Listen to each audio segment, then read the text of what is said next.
আঁচনিটো আছিলে 1500 টকাৰ পৰা 9600 টকা 500 টকা এটা দি মানে আমাক টুপি পিন্ধাবলৈ নালাগে মুখ্যমন্ত্ৰী ডাঙৰীয়াই। কেলে মুখ্যমন্ত্ৰী ডাঙৰীয়াক আমি আজি 20 বছৰে ৰন্ধন কৰ্মীসকলে কাম কৰি আহিছে। তেওঁ এতিয়া কৈছে ৰন্ধন কৰ্মীসকলে চৰকাৰী মানুহ, তেওঁ কৈছে যে আন্দোলন কৰিবলৈ ওলাই আহিলে মানে কাবাক চাই ল'ব।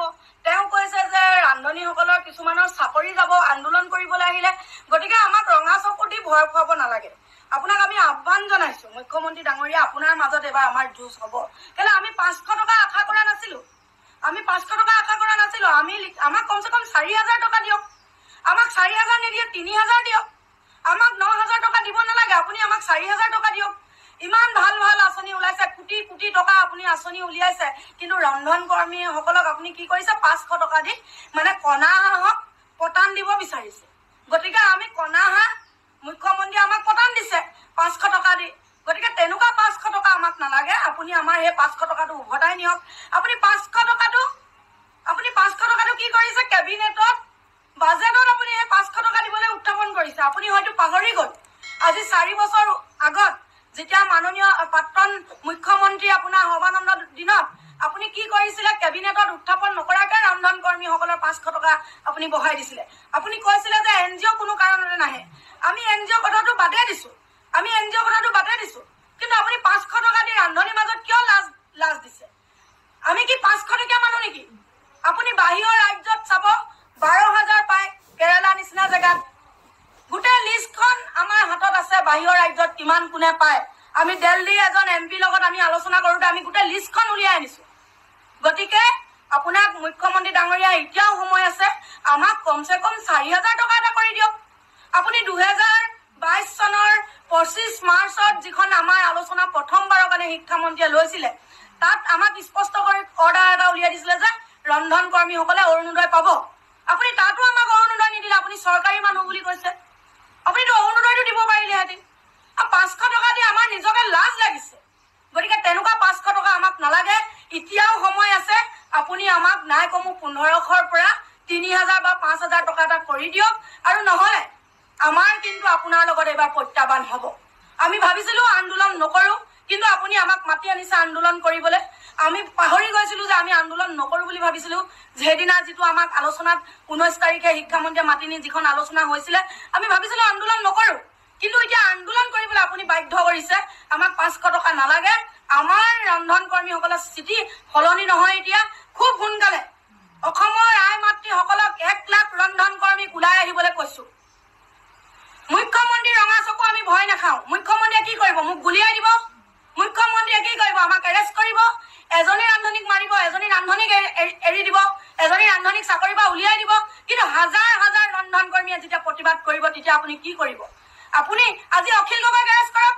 অখিল গগৈ আপোনাক ইমান বেয়া বেয়াকে কয়, গৌৰৱ গগৈ ইমান বেয়া বেয়াকে কৰে, তেখেতক এৰেষ্ট কৰক। কিন্তু আমাক কি কৈছে? আপুনি দুখীয়া, আপোনাৰে সন্তান, আপুনি আমাৰ দেউতা, আপুনি আমাৰ মুখ্যমন্ত্ৰী, আপোনাক আমি মুখ্যমন্ত্ৰী পাতিছিলো। কিন্তু আজি আপুনি আমাক ইমান মাহিমা দৃষ্টিয়ে কিয় চায়? 500 টকাই ঘৰ চলে নেকি? ঘৰত বহি থকা মহিলাই 1250 টকা পায়, কিন্তু স্কুলত কাম কৰি একেবাৰে ডাঙৰ ডাঙৰ কেৰাহী ডাঙৰ মানুহ ৰন্ধন কৰ্মীসকলে মাত্ৰ 2000 টকা বা 500 টকাৰ যোগ্য। গতিকে মুখ্যমন্ত্ৰী ডাঙৰীয়া, আপোনাক আমি অনুৰোধ কৰিছো, আপুনি এই 500 টকাটো ঘূৰাই লওক, নহলে আমাক 4000 মান টকা কৰি দিয়ক। আৰু যদি কৰি নিদিয়ে, আমি স্পষ্টভাৱে কৈছো, জুলাই মাহটো আমাৰ আন্দোলনৰ কাৰ্যসূচী হ'ব।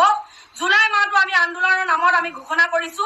প্ৰতিজনী ৰন্ধন কৰ্মী 3, 4, 7 তাৰিখৰ ভিতৰত ওলাই আহিবলৈ মই কৈছো, আহ্বান জনাইছো।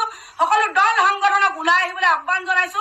ৰন্ধন কৰ্মী য'ত য'ত ভাগ হৈ আছে, সকলো ৰন্ধন কৰ্মী ওলাই আহিব। গুৱাহাটী এইবাৰ কোলা কাপোৰে মুখ ঢাকি আমি বন্ধ কৰি দিম। 1 লাখ ৰন্ধন কৰ্মী ওলাই আহিব। গতিকে আমি 500 টকাৰ মহিলা নহয়, আমাৰ গাত জয়মতী তেজ আছে। আপোনাক আকৌ কৈছো, শিৱসাগৰৰ জীয়াৰী তেজ আছে গাত। গতিকে ৰন্ধন কৰ্মীয়ে কেতিয়াও হাৰ নামাৰে। আমাক 9600 টকা লাগিব। আপুনি যদি 9600 টকা দিব নোৱাৰে, 500 টকাটো উভতাই দিয়ক। চৰকাৰী মানুহ, তেওঁ কৈছে যে আন্দোলন কৰিবলৈ ওলাই আহিলে মানে কাবাক চাই ল'ব। তেওঁ কৈছে যে ৰান্ধনীসকলৰ কিছুমানৰ চাকৰি যাব আন্দোলন কৰিবলৈ আহিলে। গতিকে আমাক ৰঙা চকু দি ভয় খুৱাব নালাগে। আপোনাক আমি আহ্বান জনাইছো মুখ্যমন্ত্ৰী ডাঙৰীয়া, আপোনাৰ মাজত এবাৰ আমাৰ যুঁজ হ'ব। কেলে আমি 500 টকা আশা কৰা নাছিলো, আমাক কমচে কম 4000 টকা দিয়ক। আমাক 4,000 নিদিয়ে 3,000 দিয়ক। আমাক 9,000 টকা দিব নালাগে, আপুনি আমাক 4,000 টকা দিয়ক। ইমান ভাল ভাল আঁচনি ওলাইছে, কোটি কোটি টকা আপুনি আঁচনি উলিয়াইছে, কিন্তু ৰন্ধন কৰ্মীসকলক আপুনি কি কৰিছে 500 টকা দি মানে কণা হাঁহক পতান দিব বিচাৰিছে। গতিকে আমি কণা ইমান কোনে পায়, আমি দিল্লী এজন MP লগত আমি আলোচনা কৰোঁতে আমি গোটেই লিষ্টখন উলিয়াই আনিছো। গতিকে আপোনাক মুখ্যমন্ত্ৰী ডাঙৰীয়া এতিয়াও সময় আছে, আমাক কমচে কম 4,000 টকা এটা কৰি দিয়ক। আপুনি 2022 চনৰ 25 মাৰ্চত যিখন আমাৰ আলোচনা প্ৰথমবাৰৰ কাৰণে শিক্ষামন্ত্ৰীয়ে লৈছিলে, তাত আমাক স্পষ্ট কৰি অৰ্ডাৰ এটা উলিয়াই দিছিলে যে ৰন্ধন কৰ্মীসকলে অৰুণোদয় পাব। আপুনি তাতো আমাক অৰুণোদয় নিদিলে, আপুনি চৰকাৰী মানুহ বুলি কৈছে। আপুনিতো অৰুণোদয়টো দিব পাৰিলেহেঁতেন। 500 টকা দি আমাৰ নিজকে লাজ লাগিছে। গতিকে তেনেকুৱা 500 টকা আমাক নালাগে, এতিয়াও সময় আছে। আপুনি আমাক নাই কমো 1500ৰ পৰা 3,000 বা 5,000 টকা এটা কৰি দিয়ক, আৰু নহলে আমাৰ কিন্তু আপোনাৰ লগত এবাৰ প্ৰত্যাহ্বান হ'ব। আমি ভাবিছিলো আন্দোলন নকৰো, কিন্তু আপুনি আমাক মাতি আনিছে আন্দোলন কৰিবলৈ। আমি পাহৰি গৈছিলো যে আমি আন্দোলন নকৰো বুলি ভাবিছিলো। সেইদিনা যিটো আমাক আলোচনাত 19 তাৰিখে শিক্ষামন্ত্ৰীয়ে মাতি নি যিখন আলোচনা হৈছিলে, আমি ভাবিছিলো আন্দোলন নকৰো, কিন্তু এতিয়া আন্দোলন কৰিবলৈ আপুনি বাধ্য কৰিছে। আমাক 500 টকা নালাগে। আমাৰ ৰন্ধন কৰ্মীসকলৰ স্থিতি সলনি নহয়। এতিয়া খুব সোনকালে অসমৰ আই মাতৃসকলক 1 লাখ ৰন্ধন কৰ্মীক ওলাই আহিবলৈ কৈছো। মুখ্যমন্ত্ৰী ৰঙা চকু আমি ভয় নাখাওঁ। মুখ্যমন্ত্ৰীয়ে কি কৰিব? মোক গুলিয়াই দিব। মুখ্যমন্ত্ৰীয়ে কি কৰিব? আমাক এৰেষ্ট কৰিব। এজনী ৰান্ধনীক মাৰিব, এজনী ৰান্ধনীক এৰি দিব, এজনী ৰান্ধনীক চাকৰিৰ পৰা উলিয়াই দিব। কিন্তু হাজাৰ হাজাৰ ৰন্ধন কৰ্মীয়ে যেতিয়া প্ৰতিবাদ কৰিব, তেতিয়া আপুনি কি কৰিব? আপুনি আজি অখিল গগৈক এৰেষ্ট কৰক। অখিল গগৈ আপোনাক ইমান বেয়া বেয়াকে কয়, গৌৰৱ গগৈ ইমান বেয়া বেয়াকে কৰে, তেখেতক এৰেষ্ট কৰক।